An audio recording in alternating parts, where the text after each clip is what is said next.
If I had to name things that Finland does well, I think the first thing that comes to mind is that they keep their people pretty happy. I would say there is not a lot of Finnish people that I know of that would want to, for example, move out of Finland, you know. It's not like an issue like it's in some countries. Finland has a lot of good. The educational system, you get free education, you get free healthcare, you get nearly free everything. In fact, if you don't work in Finland, you're Finnish, you get money and you get paid and you can get yourself an apartment and everything for free basically. And they'll like insist to they'll call you and be like, "Hey, I know you're not working. Do you want some help?" And then, which is like so wild. Doesn't happen here in Spain. Hasn't happened to me because, I reside in Spain, but um I know that that's something very typical in Finland, which is pretty crazy. But today we're watching a video called 7 Things America Does Really Well. So let's see what this video is about, guys. It feels like you're living the dream while also escaping the feds. Hello, I'm Lawrence. I'm from Britain and I live in the Well, that sounds like a nightmare, but okay. United States, and anybody that's seen my channel before will know that I absolutely love living here. Now, don't get me wrong, I do have feelings about the things that America doesn't do quite so well, just as I'm aware of Britain's shortcomings. But, I'm an optimist, and amid all of the criticisms that might be thrown at America, I often think it's important to remind myself of the things that America does well. I think amid the pandemic of the last 2 years and this sort of political division that's engulfed the country, it can be easy for us to lose sight of those details, those things that have made my stay in the United States an enjoyable one. So I'm going to outline some of them right here, right now, so that you can share this video from now until the end of time. Here are 7 things that the United States of America does really well. Let me guess. One of them must be food. I'm a foodie, I know, but one of them must be food. And then maybe entertainment. I don't know what type of things there are. I don't want to like even see, I don't want to touch the thing, so I don't want to see. Yes, it's a little bit of a cliche because, everybody loves pizza. Even Pizza. Man, you're in America, not in Italy. What do you mean they do pizza well? Most Italians wouldn't even call American pizza pizza. But I mean, I do love European American pizza. Anything that has cheese and tomato, you just can't go wrong with it. back in Britain, we like pizza, just not as much as we do in America.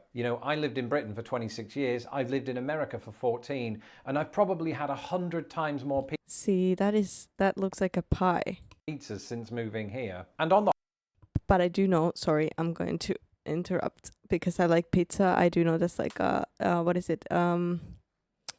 A deep dish pizza or something like that it's called, and it's more popular in some state, but I can't remember which one. For 14, and I've probably had 100 times more pizzas since moving here. And on the whole, America does them really well. I'm sure the Italians won't thank me for saying that, and I'll caveat that by saying I do also love Italian pizza. I just love pizza in general. That's sort of a rule, isn't it? But America has many different styles, and of course I live in Chicago, so I am living in the place where one of its most famous pizzas was born. And if I'm in the mood and I haven't eaten in 3 days, a Chicago deep dish pizza is amazing. But, and this is the reason that I don't go out onto the streets of Chicago anymore, I actually prefer the Detroit style. I know, because the thing is with Detroit style, it's like Hufflepuff.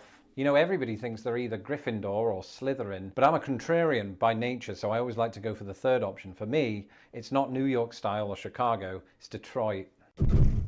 I promise that not all of my answers are about food, but I felt like I had to include this one. Not many things beat the feeling of waking up on a Sunday morning and making that decision to go to your local diner and have breakfast. For me, there's just a significant amount of warmth that comes with an American diner. It's the early morning chatter, it's the pour of the coffee, it's the omelettes and the hash browns, it's the seating booth, it's all of it. I mean, it just makes up for such a great atmosphere. And, you know, we do have, of course, cafeterias and things like that back in Britain, but we don't really have anything that's precisely the same as an American diner, which is sort of a shame because they also remind me of adventure, right? I always think of two film characters meeting in secret to plot the overthrow of the villain who's come to annihilate the city. I mean, that's why I go to diners. There's there's no diners, I wouldn't say, in Spain, or not many, but like the culture does have a lot of like cafes, and you would sit like outside with friends and you'll drink coffee, or so, or bars. And now that and like terraces and stuff, now that I think of it, that's something that if I moved out of here I might miss. I think it's like very wholesome to kind of like, everybody has their corner cafe and they go there. And well, I don't really have one anyways. Like, I don't leave my house barely, but it's a nice thought. Streets. This might seem like a weird answer, especially since, of course, we have streets in Britain. And to some extent, I miss the streets in Britain. You know, there's character to the winding nature of them, and you can very much get lost just looking for the post office. Here, it feels like you're less likely to do that, and the orderly side of my brain appreciates that. Streets, firstly, of course, are laid out usually in blocks, so you have kind of rectangular streets. This is very much in line with my observations of America's fascination with rectangles. But it's not just that, right? It's the things that are on the street. Those fire hydrants that you see in the movies, it turns out they're real. And the house numbers seem to go on forever. It almost seemed peculiar back in Britain if the house number went into 4 digits. I don't know that I've had an American address that's had fewer than 3. Are there any American 4 digits? What? That is wild. No, I've never seen that. Here you don't usually even have like 3 digits. That is wild. 4 digits. I mean, I guess, but a house number though? That's weird. And also here in Spain, you can also get lost. I get lost in this city nearly every time I walk out the house because the streets are extremely confusing and extremely small. And then you take one turn and suddenly you're like at the other end of the city and you're just like, how did I get here? that live at, number 4 Washington Street? Oh, and streets as well. They're all named after presidents or places in America or types of tree. And I just love that continuity. I love saying things like, I'll meet you on the corner of Maplewood and Jefferson in 5. And there are always people walking their dogs on these streets. And they're usually super polite and they'll look you in the eye and say, good morning. It's afternoon. I really couldn't have made this list without including entertainment. I mean, obviously that's quite a broad term, but I think in general terms, very few countries do entertainment like the United States. Firstly, I mean, America produces so much entertainment. You could be talking about music, television, film, and in each of those, there's just such a vast array of output. Now, don't get me wrong, some of it's crap. But when they get it right, which historically has been often, you end up with The Wizard of Oz, you end up with Star Wars, you end up with the Marvel franchise, Quantum Leap. I could go on. Wrestling. You know, I thought about including this under.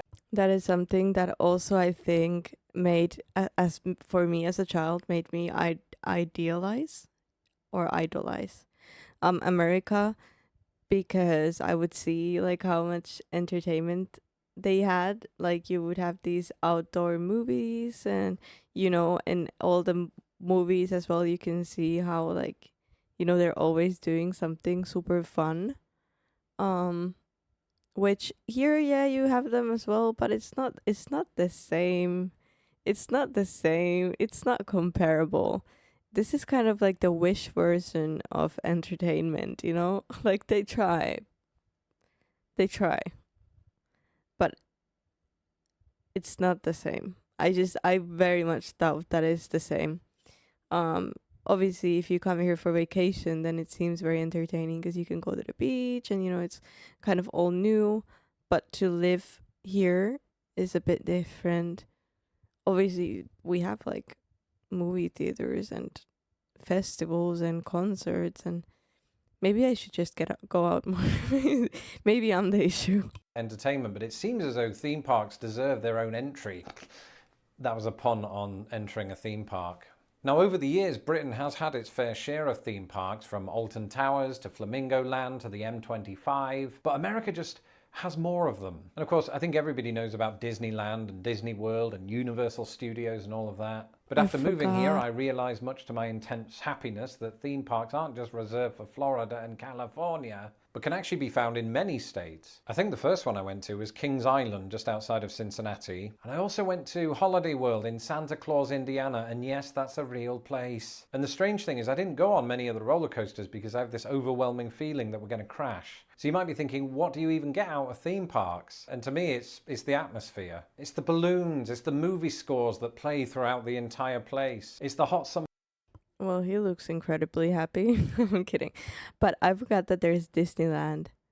That is so cool. I really want to go there one day. Oh my god, that would be my childhood dreams would be, covered.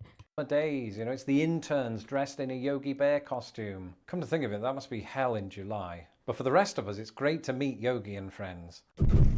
People who watch this channel regularly know that I absolutely love parks, partly for the opposite reason that I love theme parks, which, now that I've said that out loud, I've just realised that theme parks are themselves parks. Anyway, the point is, it's the relative absence of people that makes them so enjoyable. This was even the case for me when I lived in Britain, where we have a boatload of parks, some of which have boats. But just like with theme parks, America has way more of them. And some of them are absolutely massive. There's one in Alaska that is larger than Northern Ireland and Wales combined. In fact, back in the day, I did a video about US national parks that absolutely dwarf their UK equivalents. I'll link to that at the end of this video. And there's sort of a hierarchy of parks here as well. You've got the sort of local municipal parks, you've got state parks, you've got national parks. Spoil for choice because the United States is made up of a very diverse terrain. So you've got the hot springs at Yellowstone National Park, you've got the tree-laden mountains of Great Smoky Mountains National Park, you've got the Grand Canyon, and just 100 million other places. That is an exaggeration,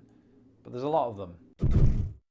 See, I don't want to bash on Spain, but I feel like, if there's issues, then they should be talked about. So I'm not going to, like, reserve my words neither, if that makes sense. Finland does parks very well as well. Finland is like the place for nature. That's beautiful forests and parks, and everything's clean, and even the air is fresh. Here in Spain, at least where I live, I know there are some very good parks here too, and like very good nature spots. Just not exactly where I live. So I don't speak for all Spain. But the park you saw me doing the questions and answers video in, for example, a park that's near my house, got shut down this year because there were so many dead birds around and trash. And I don't know why, but Spanish people like to put turtles in all parks.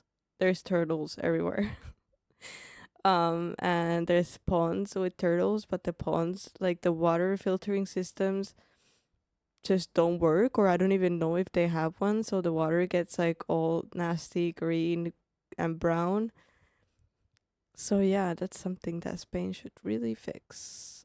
There's at least, I mean, I understand that it's a big city, but at least here there's just a lot of trash around, and it's it could be better. But Finland does this really well, and I'm so excited to see all the national parks in America as well. Because from what I've seen for now, they look incredible. And of course, you could fly to these places, although not directly. You'd have to go to an airport. But really, let's be honest, does that beat a good old American road trip? I don't think so. I love the open road in the US, and some of that comes from the movies. Again, it's just like with the diner. It feels like you're living the dream while also escaping the feds. And you just stick on Billy Joel or something cool, you wind down the window and you just hit the gas, man.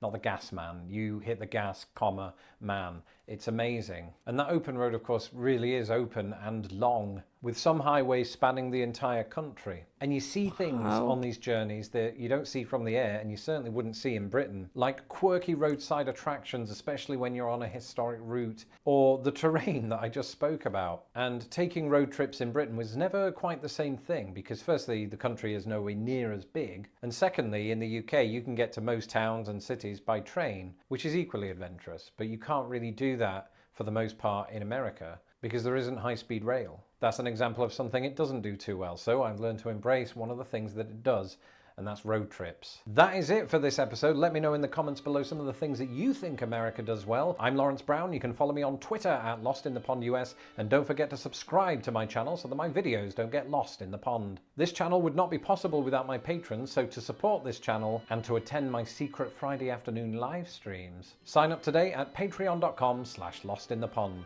Until the next video, goodbye.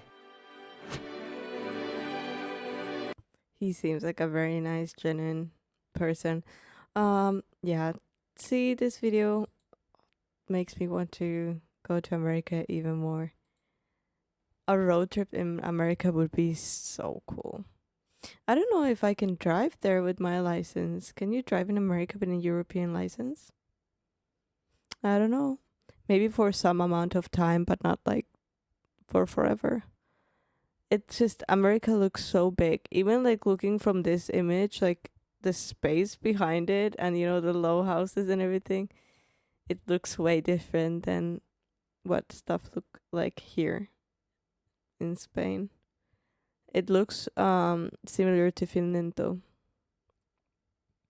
But yeah, it also depends on the part where you are because it's like different everywhere.